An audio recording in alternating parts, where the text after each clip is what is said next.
ಮಾಗಡಿ ತಾಲೂಕು ವೀರಾಪುರ ಬಳಿ ಇರುವ ತಿಮ್ಮಸಂದ್ರ ಗ್ರಾಮದ ಶ್ರೀ ಆಂಜನೇಯ ಸ್ವಾಮಿ ದೇವಾಲಯದಲ್ಲಿ ಸೋಮವಾರ ಹನುಮ ಜಯಂತಿ ಕಾರ್ಯಕ್ರಮವು ಸಡಗರದಿಂದ ನೆರವೇರಿತು. ಹನುಮ ಜಯಂತಿ ಕಾರ್ಯಕ್ರಮದ ಅಂಗವಾಗಿ ದೇವರಿಗೆ ವಿಶೇಷವಾದ ತರಕಾರಿ ಹಣ್ಣಿನ ಅಲಂಕಾರವನ್ನ ಮಾಡಲಾಗಿತ್ತು. ಈ ಕಾರ್ಯಕ್ರಮದಲ್ಲಿ ಅರಸನಕುಂಟೆ, ವೀರಾಪುರ ಹಾಗೂ ತಿಮ್ಮಸಂದ್ರದ ಸುತ್ತಮುತ್ತಲಿನ ಗ್ರಾಮಸ್ಥರು ದೇವಾಲಯಕ್ಕೆ ಆಗಮಿಸಿ ಸ್ವಾಮಿಯ ದರ್ಶನವನ್ನ ಪಡೆದುಕೊಂಡರು. ರಾತ್ರಿ ದೇವಸ್ಥಾನದಲ್ಲಿ ಭಕ್ತರಿಂದ ಈಡುಗಾಯಿ ಸೇವೆ ಹಾಗೂ ದೀಪೋತ್ಸವ ಕಾರ್ಯಕ್ರಮವು ಸಡಗರದಿಂದ ನೆರವೇರಿತು.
ಆಂಜನೇಯ ಸ್ವಾಮಿ ತಿಮ್ಮಸಂದ್ರ ಗ್ರಾಮ ಸುಮಾರು ಕ್ರಿಸ್ತಶಕ ಒಂದು 1000 ವರ್ಷಗಳ ಹಿಂದೆ ಸ್ಥಾಪನೆ ಆಗಿರುವ ದೇವಸ್ಥಾನ ಇದು.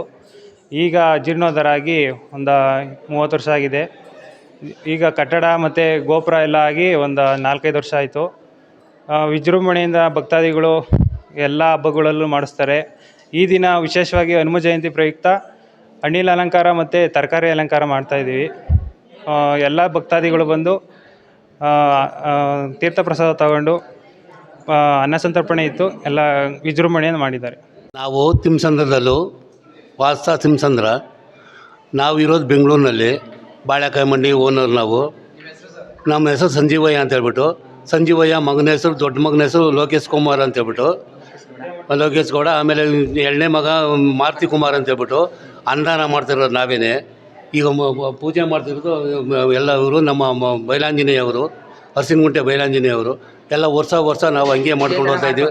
ಇದು ಮಾಡ್ಕೊಂಡು ಹೋಗ್ತಾಯಿದ್ದೀವಿ. ಅಷ್ಟೇ ಸಾಕು ಸರ್ ನಮಗೆ. ಅಷ್ಟೇ ಈ ವರ್ಷವೂ ಪ್ರತಿ ವರ್ಷವೂ ಹಂಗೆ ಮಾಡ್ಕೊಂಡು ಹೋಗ್ತಾಯಿದ್ದೀವಿ. ಅಷ್ಟೇ ಸಾಕು.